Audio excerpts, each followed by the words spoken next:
Bom, agora eu quero conversar com vocês sobre as pressões na microcirculação.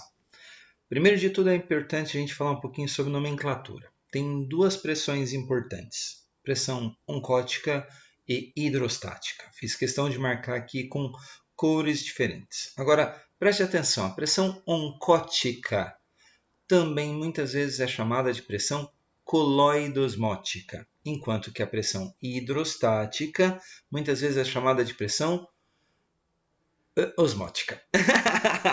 É nesse slide aqui, pressão osmótica. Então, a pressão oncótica e a pressão coloidosmótica são a mesma pressão. Pressão hidrostática e pressão osmótica, a mesma pressão. Pode usar qual nome você quiser, desde que você respeite o par. Oncótica com hidrostática, coloidosmótica com osmótica. Você até vai encontrar alguns lugares que estão trocando, mas não faz isso não, fica esquisito pra caramba, tá bom? Eu vou seguir oncótica e hidrostática, mas é importante você saber que se usa todos esses nomes. Coloidosmótica, osmótica, e que tem gente que melange tudo isso, que mistura tudo isso, e aí é um problema. Bom, pressão oncótica, o que é? Pressão oncótica é aquela que é produzida pela presença das proteínas no meio.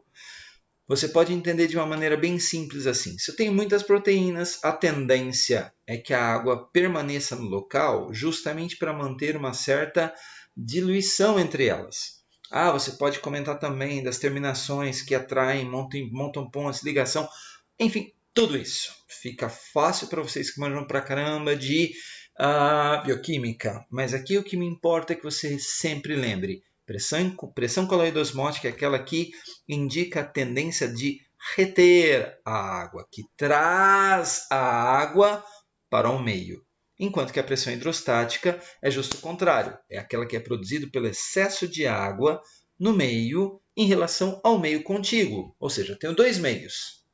Nesse tem excesso de água. A tendência então desse aqui que tem excesso é que a água vá daqui para o outro. Ok? Então, por isso, como a tendência de saída da água, a gente fala que é a tendência de expulsar a água. Oncótica, trazer. Hidrostática, expulsar. Oncótica, manter. Hidrostática, expulsar. Grava bem isso. Quando a gente fala, então, das pressões na microcirculação, é importante a gente pensar que não temos duas pressões, temos dois tipos de pressões, mas temos 4 pressões. Quais são elas? A pressão oncótica do sangue. Afinal de contas, no sangue temos muitas proteínas circulante. Então, justamente por isso, se eu tenho muitas proteínas, pressão oncótica do sangue. P-onco-blood aqui. Pressão oncótica do interstício. O interstício também é rico em proteínas. Lembra, a estrutura geral do interstício é dada por proteínas. Então, justamente por isso, a gente também tem a pressão oncótica do interstício, aqui com o P-onco-if, ok? Ambas as pressões tendem a reter água, ou seja, eu tenho uma pressão tendendo a reter água no sangue e eu tenho uma pressão tendendo a reter água no interstício. Pressão hidrostática. Eu tenho a pressão hidrostática do sangue. Por quê? Porque no sangue eu tenho um bom volume de líquido. Então, pressão hidrostática, blood aqui, do sangue. Mas também tem a pressão hidrostática do interstício, porque o interstício também é cheio de líquido. Então, pressão hidrostática do interstício, aqui P-hidro-if. Duas pressões hidrostáticas, duas pressões oncóticas, ok? Você entendeu que a oncótica do sangue é justamente o contrário da oncótica do interstício. E a hidrostática do sangue, o contrário da hidrostática do interstício.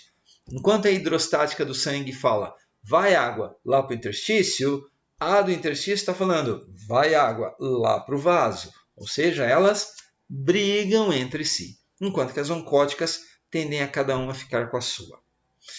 Por isso que a gente vai falar sobre a pressão oncótica resultante e a pressão hidrostática resultante, ok? A oncótica e a hidrostática, as resultantes nada mais são do que a do sangue menos a do interstício. Eu não vou discutir muito sinal aqui com vocês, mas a variação do sinal, porque em um caso pode dar positivo e no outro negativo, dependendo de qual das duas for a maior, vai indicar se no final das contas eu tenho uma tendência de entrada ou de saída de líquido. Ok? Donc, allez. Esse slide é lindo, fala a verdade.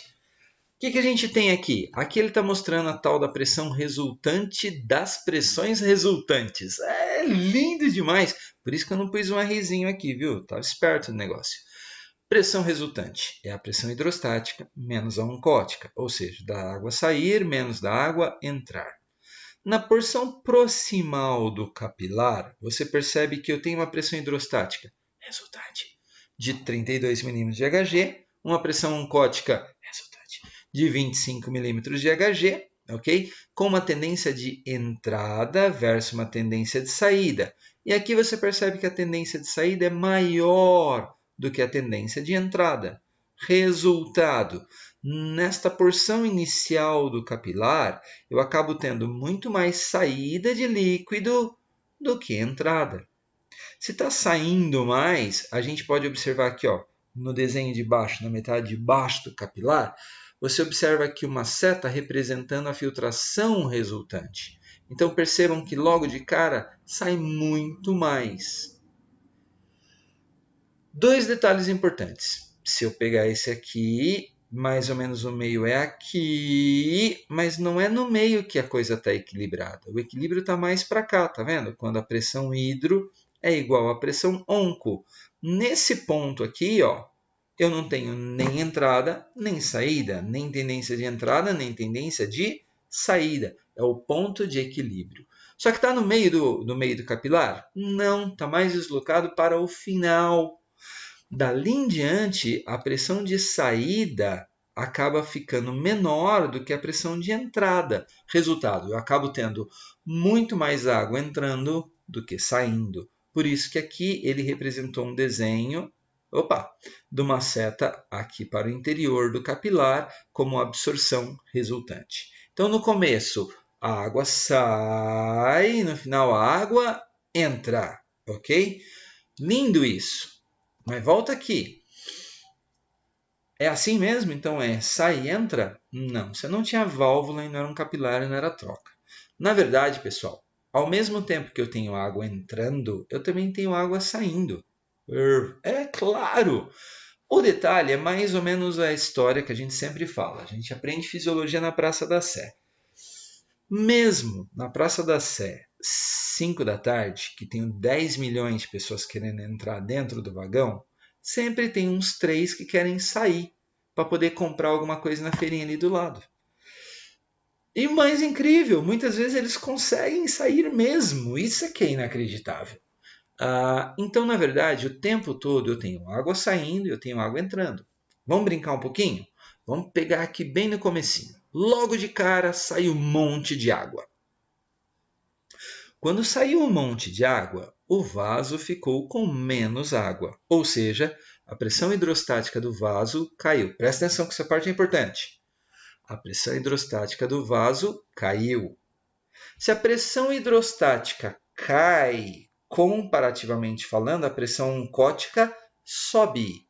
E se a pressão oncótica subiu, a tendência de entrada ficou maior. E o interstício? No interstício ele estava equilibrado. De repente ele recebeu muita água, não é isso? Se a pressão hidrostática subiu e a oncótica não mudou, porque ele não ganhou proteínas, então, de repente, ele tem maior volume hidrostático. A tendência agora da água é sair. Então, no instante seguinte aqui, logo na sequência, eu tenho o interstício falando, não, ganhei muita água. E o capilar falando, não, perdi muita água. Na verdade, eles não falam, senão virava uma barulheira enorme. Mas você entendeu o que eu estou dizendo. Logo na sequência, a água entra muito mais que saiu. Mas aí, quando ela entrou, como é que ficou lá dentro? Muito esperto. A hidrostática aumentou, a oncótica reduziu. Tendência de saída. Então, o tempo todo a água vai entrando e saindo. Por isso que ele fala sobre filtração resultante e não como um único movimento. O que se acredita é que ao longo de 1 milímetro, que é o comprimento de um capilar, a gente tenha mais ou menos 40 vezes a água entrando e saindo do capilar. Primeira coisa importante foi dita. Segunda coisa importante, pelo fato de que eu tenho uma maior porção de filtração do que a porção de absorção, a tendência é que no final de tudo isso, cerca de 10% do líquido que extravasou não seja devidamente recolhido, ou seja, há uma tendência de acumular água no interstício. E esse acúmulo de água no interstício poderia ser muito prejudicial se não fosse o tal do sistema linfático. Então, olha aqui que bonitinho esse desenho. Tem aqui a arteríola, tem a filtração. A gente já sabe que aqui é uma grande mentira, porque depois da arteríola tem gente pra caramba, na verdade. Mas enfim, a arteríola tem aqui a filtração, está saindo a galera, está reabsorvendo, ou está absorvendo aqui, bonitinho. Mas eu tenho uma galera que vai para onde? Nos vasos linfáticos, ok? Por quê? Porque sobrou por aqui, mano. Saiu muito, não voltou todo mundo. Quem sobrou é encaminhado para os vasos linfáticos. Vasos linfáticos. Então aqui tem uma coisa bonita. Aqui está um desenho bem bonito. Percebam que a junção das células é mais aberta. Percebam aqui o corte, parece uma vagem, vamos deixar por aí. Aqui as junções e aqui a água entrando. E por que a água entra no capilar linfático? Lembra, ele tem fundo cego, ou seja, ele é fechado no final. Porque no capilar linfático eu tenho uma pressão negativa. Lembra o que é pressão negativa? É uma pressão de sucção. Gostou do meu gesto? Cuidado aí.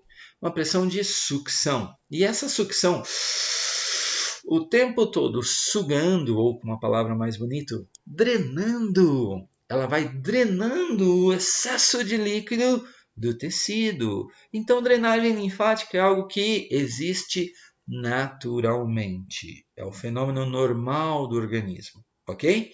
Não vou discutir além disso, porque vocês sabem que eu sou fisioterapeuta, o negócio fica feio. Mas então, o excesso é drenado para os linfáticos. Como você observa aqui nesse desenho muito louco. Aqui eles fizeram aquilo que eu não gosto. Parece que está saindo uma vez e entrando uma vez. Mas você entende que na verdade é um monte de entra e sai, entra e sai, entra e sai, até que eu tenha de verdade a reabsorção também, que acaba sendo entra e sai. Só que sobrou 10%, que vai para os vasos linfáticos. Aqui ele coloca de 3 a 5 litros. Na verdade, é mais próximo de 2 a 3 litros. Não costuma ser algo tão marcante como 5 litros para a drenagem linfática. Mas é mais ou menos isso.